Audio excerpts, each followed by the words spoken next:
Hello everyone. इस video में मैं आपको GATE D A M L prepare करने के लिए एक रोड मैप देने की कोशिश कर रहा हूँ। अगर आप GATE D A 2027 examination target कर रहे हो तो मेरे हिसाब से आपको किस स्ट्रेटेजी से पढ़ना चाहिए। इवन तो आप एम एल के कंप्लीट बिगिनर हो, आप स्क्रैच से पढ़ रहे हो, है ना, आपको प्रायर नॉलेज नहीं है, आई एम अज्यूमिंग दैट, और आप स्क्रैच से पढ़ रहे हो and you are targeting 2027 examination for GATE D A, how you should progress. According to me क्या कॉमन मिस्टेक्स है जो स्टूडेंट्स करते हैं उनको अवॉइड करनी चाहिए, they should be careful about that. So I will discuss about that in this video. तो मैं आपको कंप्लीट रोड मैप दूंगा। अगर आप अभी से चालू कर रहे हो और अगर आप स्क्रैच से चालू कर रहे हो, आपको प्रायर एमएल का नॉलेज नहीं है और गेट डीए को टारगेट कर रहे हो, तो कैसे आप कंप्लीट कर सकते हो। देखो, गेट डीए का सिलेबस छोटा है लेकिन उसमें डेप्थ ज़्यादा है, आपके कंसेप्ट ज़्यादा क्लियर होने चाहिए, कंसेप्चुअली ज़्यादा क्लैरिटी होनी चाहिए। It is possible to do that. अभी से अगर आप चालू करो फिर भी it is possible to do that. तो मैं बताऊंगा कि मेरे हिसाब से आपको किस तरीके से प्लान करना चाहिए। बिफोर गोइंग फर्दर मैं कुछ अनाउंसमेंट कर लेता हूँ। तो गेट सब्सक्रिप्शन के लिए 60% डिस्काउंट चल रहा है, आप इस कोड का यूज़ कर सकते हो अनलॉक, और आप 60% डिस्काउंट ले सकते हो। फर्दर स्कॉलरशिप टेस्ट होने जा रहा है कल 12 जुलाई को, और इस टाइमिंग में 11 से 5 के बीच में अप टू 90% आपको डिस्काउंट मिल सकता है। तो अगर आप गेट के लिए प्लान करें तो ये आपके लिए अच्छी अपॉर्चुनिटी है। स्कॉलरशिप टेस्ट दीजिए और आप क्वालिफाई करके आपको ये अप टू 90% डिस्काउंट मिल सकता है। फर्दर गेट सीएस का बैच लॉन्च हो चुका है, कल लॉन्च हो चुका है। अभिषेक सर ने डिजिटल लॉजिक पढ़ाना चालू कर दिया है। अगर आप सीएस के लिए प्रिपेयर कर रहे हो तो ये लास्ट लाइव बैच है, ये लॉन्च हो चुका है। आप जल्द से जल्द इस बैच में भी एनरोल कर सकते हैं। अभी मैं बताता हूँ कि मेरे हिसाब से स्टूडेंट किस तरीके से अप्रोच करते हैं गेट डीए की प्रिपरेशन को, क्योंकि एमएल के लिए बहुत सारे ट्यूटोरियल्स है, वीडियोस है, मटेरियल है ऑनलाइन। आप गेट डीए में से कोई भी आप एक सिलेबस का टॉपिक उठा दो और ऑनलाइन उसके बारे में सर्च करोगे तो बहुत सारे वीडियोस आ जाएंगे। उसमें आपको बताया जाएगा कि इंट्यूटिवली वो समझाएंगे, विजुअली समझाएंगे कि ओके ये एल्गोरिदम इस तरीके से काम करता है, ये पर्टिकुलर लाइन बनती है, ये अगर आपका ये डेटा सेट है तो इस तरीके से आपका एल्गोरिदम वर्क करता है। वो इंट्यूटिवली सही है, मैं ये नहीं कहूँगा कि वो गलत तरीका है समझने का। Intuitively it's very good way to understand it, but GATE DA के लिए वो सफिशिएंट नहीं है, राइट। फर्दर आपको दिया जाएगा कुछ कोडिंग इम्प्लीमेंटेशन एक्सरसाइजेज भी कुछ वीडियोस में होती है कि डेटा सेट आपने इंपोर्ट किया, मॉडल डॉट फिट लगाया, लॉजिस्टिक रिग्रेशन के लिए, लीनियर रिग्रेशन के लिए कौन सा लाइब्रेरी फंक्शन है आपको पता है, आपने वो पर्टिकुलर लाइब्रेरी फंक्शन लगा के आपने मॉडल फिट कर दिया और आपने ट्रेन कर दिया।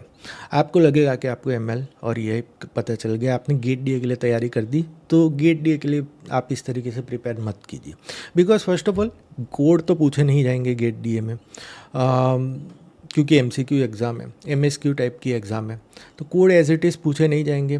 फर्दर वो मकसद भी नहीं है, बिकॉज आप अगर डीए का पूरा सिलेबस देखोगे तो उसमें काफ़ी डिफरेंट मॉड्यूल्स है अदर देन एमएल। मैथ है, डीएसए है, राइट, डीबीएमएस एआई है, तो उन सारी चीज़ों का कनेक्शन है टू द एमएल। तो वो चीज़ आपको होलिस्टिकली समझनी चाहिए और दैट इज़ इम्पोर्टेंट, राइट। अगर आप गेट डीए के लिए टारगेट कर रहे हो तो आपको कंसेप्चुअली मैथमेटिकली और डेप्थ वाइज समझना पड़ेगा, राइट। मैं ये नहीं कहूँगा कि आप पूरा डेरिवेशन करो, मैथ समझो और मैथ के सिंबल्स में काफ़ी एब्स्ट्रैक्ट तरीके से समझो, प्रैक्टिकल भी उतना ही ज़रूरी है। पर अगर आप डीए के लिए टारगेट कर रहे हो तो आपको प्रैक्टिकल के साथ साथ मैथ भी आना चाहिए। और आपकी गेट की एग्ज़ाम वही टेस्ट करेगी कि आपने जो मैथ पढ़ा है, स्टैटिस्टिक पढ़ा है, प्रोबेबिलिटी पढ़ा है, एलए पढ़ा है, सारी चीज़ें एमएल में कैसे यूज़ होती है, उसका कनेक्शन क्या है। और जो एमएल के जो एल्गोरिदम है, बाय आप बोलोगे कि उसे एक स्टैटिस्टिकल मशीन लर्निंग एल्गोरिदम किया जाता है, तो उसकी एक पर्टिकुलर काइंड ऑफ अप्रोच होती है।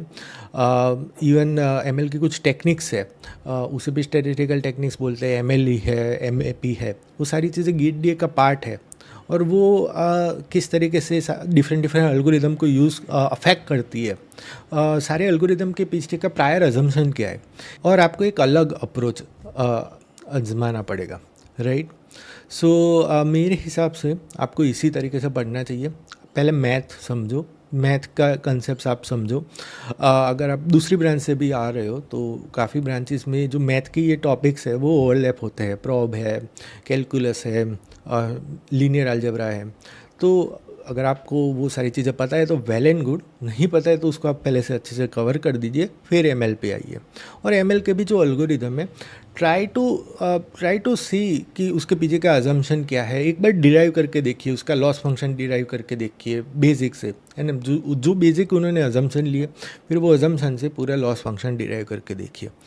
उस तरीके से आपको क्लैरिटी आएगी। कई बार आपको दिया जाता है कि ओके ये लॉस फंक्शन है, ये लॉस फंक्शन का ऐसा कर्व होता है, लॉजिस्टिक रिग्रेशन में बता दिया कि लॉस फंक्शन का इस तरीके से कर्व होता है, और अगर 0 है तो लॉस कैसे बढ़ेगा, 1 की तरफ है तो लॉस कैसे घटेगा। तो वो एक आइडियल तरीका नहीं है पढ़ने का। इंट्यूटिवली काफ़ी सही है।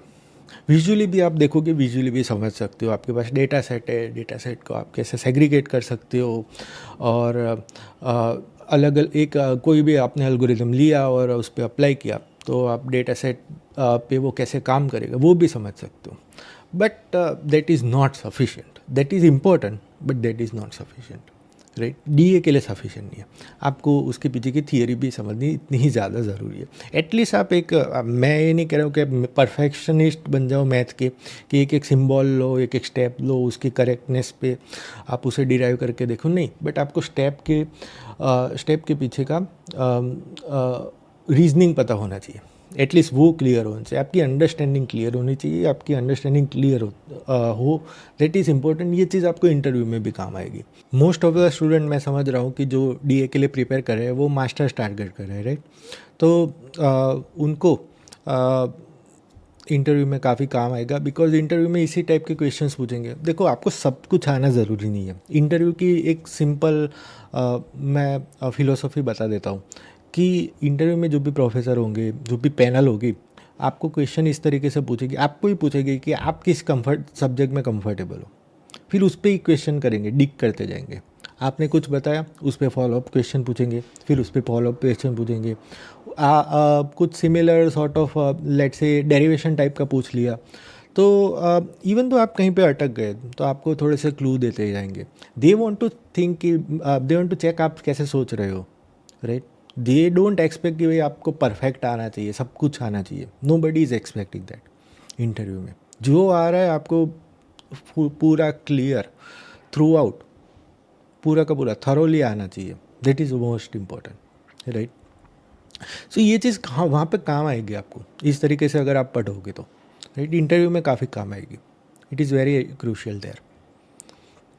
तो मेरे हिसाब से इस तरीके से आपको पढ़ना चाहिए। आज जो आप पढ़ रहे हो, अगर आप कोई कंसेप्ट पढ़ रहे हो या जो भी, इवन उसमें कुछ डेरिवेशन टाइप का आ रहा है, तो try to derive it by yourself. मैं ऐसा नहीं कह रहा हूँ परफेक्टली मैथमेटिकली सिंबल को प्रिसाइज रख के आप डिराइव करो, नहीं नहीं नहीं, ऐसा नहीं। एटलीस्ट आपको स्टेप्स समझ में आना चाहिए। इसके बाद ये क्यों, इसके बाद ये क्यों, इसके बाद ये क्यों, स्टेप्स क्लियर होने चाहिए, और पूरा डेरिवेशन कैसे होता है, तो आपकी समझ स्ट्रांग होगी, right. Nobody will ask you derivation in GATE. Everybody knows it, but they might ask you in. I mean, mostly they ask in the interview.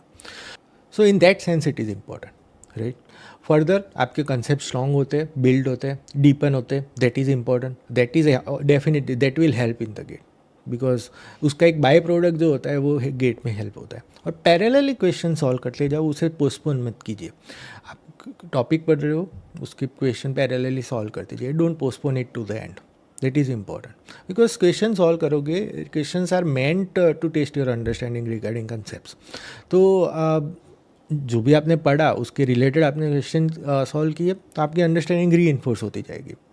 अगर आप उसे पोस्टपोन करोगे, लास्ट में करोगे, तो जो आपने पढ़ा है, मैं ऐसा नहीं कहूँगा भूल जाओगे, बट जो री इन्फोर्समेंट होना चाहिए कंसेप्ट का, आपके कंसेप्ट स्ट्रॉन्ग होते जाने चाहिए थे, throughout the time period till the GATE examination, वो नहीं होगा, क्योंकि सारी चीज़ें आपने मतलब एक्चुअल प्रैक्टिस आपने पोस्टपोन कर दी। और क्वेश्चन सॉल्व करने का फ़ायदा एक और ये है कि आपकी स्पीड बढ़ती है एक्चुअली सॉल्व करने से।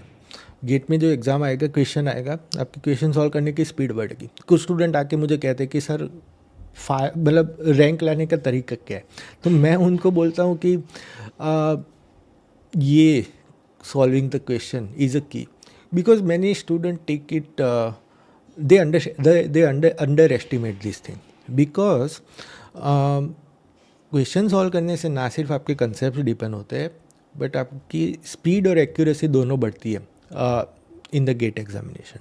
जितनी जल्दी और एक्यूरेटली आप क्वेश्चन सॉल्व करोगे वो बढ़ेगा, और उसकी मतलब उसकी वजह से ज़्यादा क्वेश्चन आप सॉल्व कर पाओगे एक्यूरेटली, और आपकी रैंक भी बड़ी अच्छी आएगी, राइट।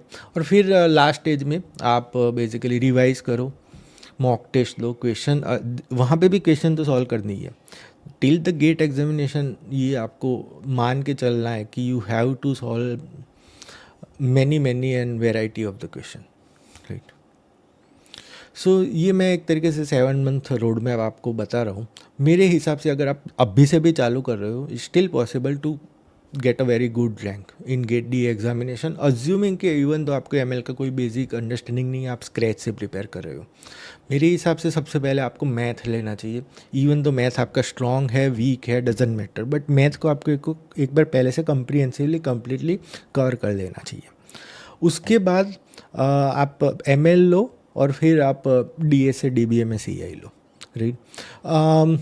सो देखो एमएल में जैसा मैंने कहा कि एमएल इवन समझने का तरीका भी वही है कि आप उसे रिलेट करके पढ़ो मैथ के साथ। का एक बहुत मतलब मोस्ट सारे कंसेप्ट जो है एमएल के, है ना, they are related to the math that you have already studied, right. अगर आप करेक्ट तरीके से अगर एमएल को पढ़ते हो तो एमएल आप लेट्स से 2-2.5 मंथ में कंप्लीट कर सकते हो, और फिर बाकी आप डीएससी एआई डीबीएमएस कर सकते हो। तो ये मैंने वन ऑफ द शेड्यूल आपको बताया। आप इसे चेंज भी कर सकते हो। मे बी आप डीएसए को पहले प्रिपेयर करो, फिर एआई को प्रिपेयर करो, फिर एमएल, फिर DBMS, that is okay, that is fine. पर इम्पोर्टेंट चीज़ है कि जो आपके लिए कम्प्लीटली नया सब्जेक्ट है, आप उसे सबसे पहले टैकल कीजिए, दैट इज़ इम्पोर्टेंट मेरे हिसाब से, बिकॉज उसको जितना जल्दी टैकल करोगे आपको उसको समझने का ज़्यादा से ज़्यादा टाइम मिलेगा बिफोर गेट एग्जामिनेशन, राइट। तो उसको ज़्यादा से ज़्यादा समझने का टाइम मिलेगा तो आपकी कंसेप्ट और स्ट्रॉन्ग होती जाएगी till gate examination.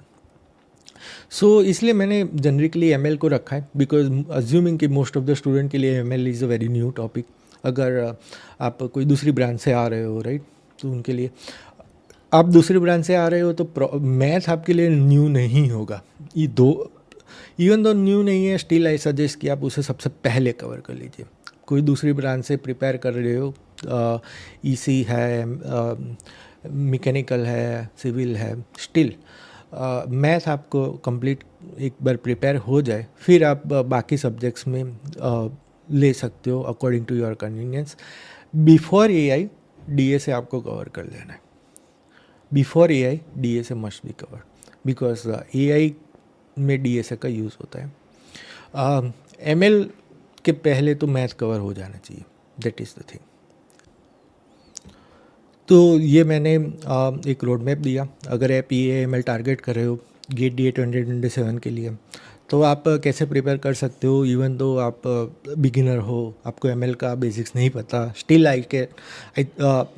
According to me you can get a very good rank in GATE DA ML, अगर आप सिस्टमेटिकली राइट तरीके से प्रिपेयर करने की कोशिश करो, राइट, और कंसिस्टेंटली प्रिपेयर करो। सो होपफुली आपको ये वीडियो हेल्पफुल होगा। एंड अगर आप प्रिपेयर कर रहे हो गेट डीए के लिए तो आपको इसमें से कुछ इंसाइट मिली होगी। So thank you very much.